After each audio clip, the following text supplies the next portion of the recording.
Sir Mahesh sir छुट्टी पर हैं पालीगंज से सर, मैं आ रहा हूँ सर वहाँ। छुट्टी पर क्यों है? लिया है क्या? कौन है अप्रूव ऑथराइज पर्सन? डीएम को बात करिए एक आदमी कि क्या उनको जानकारी में जो आज बैठक है तो कैसे अलाउ किया छुट्टी? अब यहाँ बैठक है तो ऐसे लोग एडीएम साहब तो हैं यहाँ पे ना, ये छुट्टी क्यों अलाउ हो गई इनकी? भागने से काम चलेगा नहीं।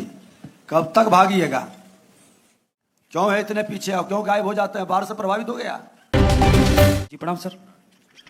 आपका जो प्रदर्शन है वो नीचे से 5वें नंबर पे है। परिमार्जन में 37% का डिस्पोजल है, म्यूटेशन में 53% का है, अभियान बसेरा में 47% का है, आधार सीडिंग 77, ऑनलाइन एलपीसी आपका 89, ई मापी आपका 55।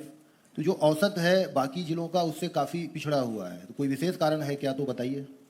जी नहीं सर, वो उधर सर बाढ़ प्रभावित है तो वहाँ वो पूरे अंचल में सर बाढ़ आ जाती है और ऑफिस में भी बाढ़ आ गया था। और बाढ़ हो जाने के बाद सर वो फिर इलेक्शन आ गया, इसी में थोड़ा पेंडेंसी सर बढ़ गया। बाढ़ में बाकी काम बंद हो गया? बाकी विभाग के भी काम बंद हो गया होगा? नहीं सर, वो ऑफिस में भी पानी मतलब घुस सिर्फ जाता है। अंचल का काम बंद हो गया? ऑफिस में पानी आ जाने के कारण सर वहाँ से ऑफिस शिफ्ट करना पड़ेगा। इन सब को नीचे से टॉप 10 जो हैं स्पष्टीकरण लीजिए और सबसे स्पष्टीकरण लीजिए और कैसे सुधार होगा। एक अवसर देंगे, नहीं करिएगा तो फिर आपको फील्ड में रहने के लायक नहीं रहने देंगे, हटा देंगे वहां से। ये अच्छी स्थिति नहीं है।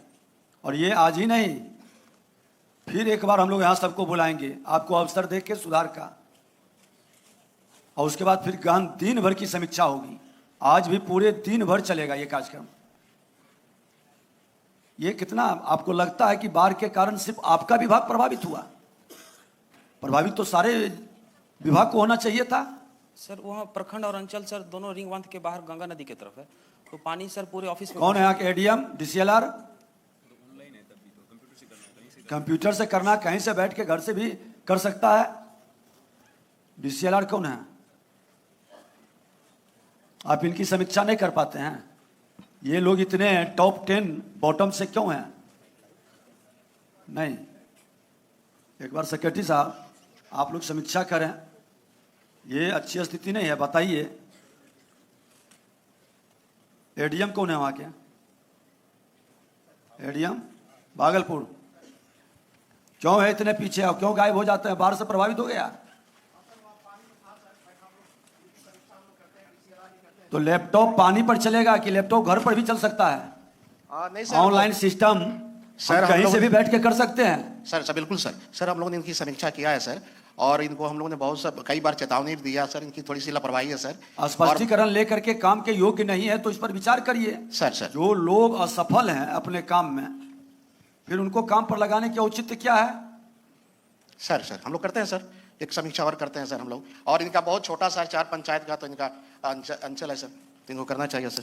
देखिए, सबसे बड़ी दुखद चीज है कि अभी अपराधी कानून अगर जो हम लागू कर देते, हमारा माननीय मुख्यमंत्री जी के निर्देश पर कितना सिस्टम को ठीक से बनाया है आपने, जमीन पर उतारा नहीं। अगर जो थाना और सीओ मिल करके जालसाजी करने वाला, फर्जी दस्तावेज का उपयोग कर रहा है, धोखाधड़ी कर रहा है, षड्यंत्र, झूठा शपथ दे रहा है, हम उस पर एफआईआर शुरू कर दें तो आधी ये झंझट अदालत की घट जाएगी। क्या घटेगा कि नहीं जी? कौन कौन इस बात से सहमत है? हाथ उठाइए तो। सब सहमत हैं। और जो सहमत नहीं है वो खड़ा हो जाइए। जो सहमत नहीं है वो खड़ा हो जाइए। एक व्यक्ति खड़ा है, बताइए। अच्छा बैठ जाइए, अब बैठ जाइए, आप तो महान हैं। कौन है इस बात से सहमत कि नहीं, इस सबसे नहीं होगा, अदालत का बोझ कमेगा नहीं? सीओ का हो, डीसीएलआर का हो, एडीएम का हो, डीएम का हो या कमिश्नर का हो, उसका बोझ घटेगा कि नहीं? फर्स्ट स्टेज पर ही हम एफआईआर कर देंगे। और सीओ अगर जो बजाबते पूरी तहकीकात करके जांच करके थाना को दे देगा कि आप एफआईआर करो मिल करके, इसमें तो धारा भी बता रहा, फोर्जरी में आईपीसी 467, 468, ये बीएनएस में 336, 337, एक बार जिस पर एफआईआर हो जाएगा उसकी अरेस्टिंग हो जाएगी। हिम्मत करेगा कोई फोर्जरी करने का, फर्जी दस्तावेज उपयोग करने का? उसमें भी आईपीसी 471 है। आप लोग आज तक इसका उपयोग क्यों नहीं किए? ये कितना दुखद दुर्भाग्यपूर्ण है। कौन कौन लोग इसका उपयोग करेंगे, एक बार हाथ उठाइए तो। सब करेंगे। एक एक एफआईआर पर अंचल इस साल के अंदर हो जाएगा। कौन कौन इस बात से सहमत है, जरा हाथ उठाइए। हिम्मत कौन कौन जुटा सकते हैं एफआईआर करने का। एक एक एफआईआर उस फर्जी दस्तावेज जालसाजी करने वाले पर ये दिसंबर के अंदर हो जाएगा। एक आदमी हाथ उठाए, बाकी लोग करें हिम्मत है तो पूरा हाथ उठाओ। आधा अंदर बाहर क्या हो रहा, डर रहे हो? ठीक है, आपकी पहले आपने क्या किया हम नहीं जानते हैं। ये 15 दिन में क्या कमाल करेंगे और धमाल करेंगे, आपकी दहशत की गूंज पूरे बिहार के अंदर गूंजनी चाहिए।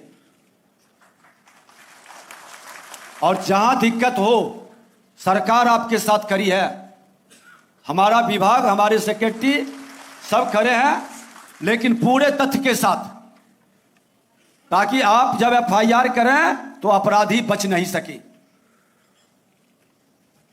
दिक्कत कोई टेक्निकल समझ में हो तो डीसीएलआर और एडीएम आप इनको सपोर्ट करें। क्या आप लोग सहमत हैं इस बात से? आप लोग भी हाथ उठाइए तो। हाँ,